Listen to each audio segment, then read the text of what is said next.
Shalom, my friends, from here in Israel. I'm in a synagogue and I wanted to show you around. So here's the thing about synagogues. Basically, wherever you go in the world, there'll be some things that I'm going to show you in this synagogue here that will be exactly the same. Whether you're in Arkansas or in New York, whether you're here in Israel, whether you're in Ukraine or France. I've been in synagogues in Morocco. It looks exactly the same as far as certain components. I'm going to tell you what those components are. So we are in an Orthodox synagogue here in Israel, and this is what it looks like. So here you have, this is where the Torah scrolls.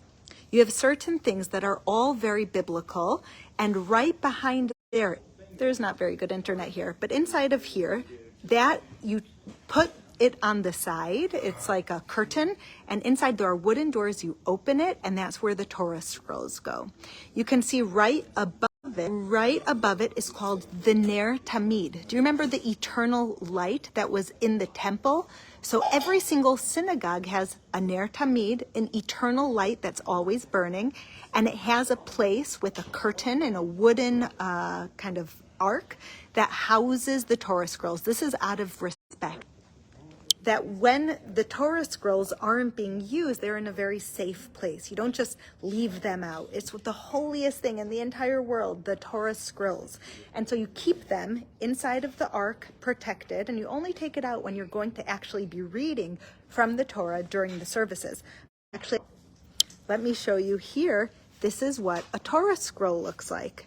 So it's on special parchment, and it's written in a very, very specific Hebrew letters that are only for the Torah, and you don't even touch it because it's so holy. When you read from it, you have a pointer but you don't even touch it because it's so holy. And then when you're not reading it, you turn those and they come together, and you put a cover on it, and then you put it back in there, back into the ark until next time you have to use it and read it during the services. Now this is an Orthodox, this is an Orthodox synagogue, and so you'll see, do you see those curtains? There's a separate section for men and women. Why is that? Because when you're in synagogue or a place of prayer, it's not a place that you should be socializing and talking. It's a place of prayer. So out of modesty and respect, the men are on one side, the women are on another side, and then you just have that focus on God and prayer instead of on the social aspects. So let me show you how it looks. Here you see, this is the men's section, actually, where I am right now. This is where the person who prays stands up, says the prayers for the whole congregation, and reads from the Torah. There you have the women's side. On the other side, it's separated in different synagogues. It's separated by something different. Sometimes a low wooden wall, sometimes just a little piece of cloth. But in Hebrew, it's called a mechitza. That literally is a separation between the men and the women.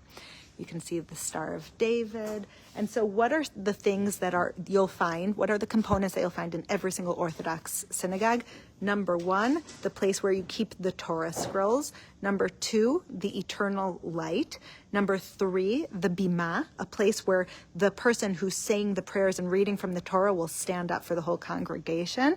Number four, the separation between men and women. And then every single synagogue is a place with prayer books and the Bible that you can read. Here you see it all in Hebrew, but this is a prayer book. These are in Hebrew. It says Tfilah Kol Peh. That means a prayer book. This is also prayer. See here, this is even in Russian for Russian speakers. So it's in Hebrew and in Russian. They have it in English. They have it in all different languages. This is Chamisha Chumshei Torah, the 5 books of Moses. So when they read from the Torah scroll that I just showed you, everyone has their own Bible that they open and read along from their Bible. So that is a very short tour, but you get the idea of what an Orthodox synagogue looks like. Like I said, it looks the same generally wherever you are in the world, and that's what's beautiful. Ki beiti bet tfilah lekol ami. My house is a house of prayer for all the nations, and you come in here and you can pray to God. So thank you for joining me on this tour of the synagogue, and let me know if you have any questions or thoughts. Let me know if you've had connecting.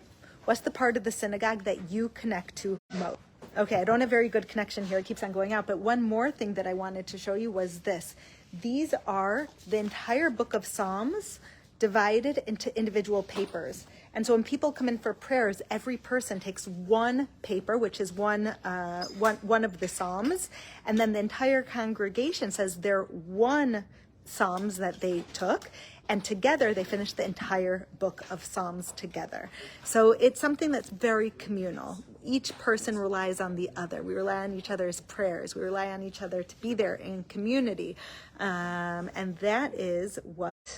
So thank you for joining me here in Israel. Sorry we kept on getting disconnected and it's not such good service here inside the synagogue. But let me know what your favorite part is. Let me know what your thoughts are if you've ever been in a synagogue. And shalom from here in Israel.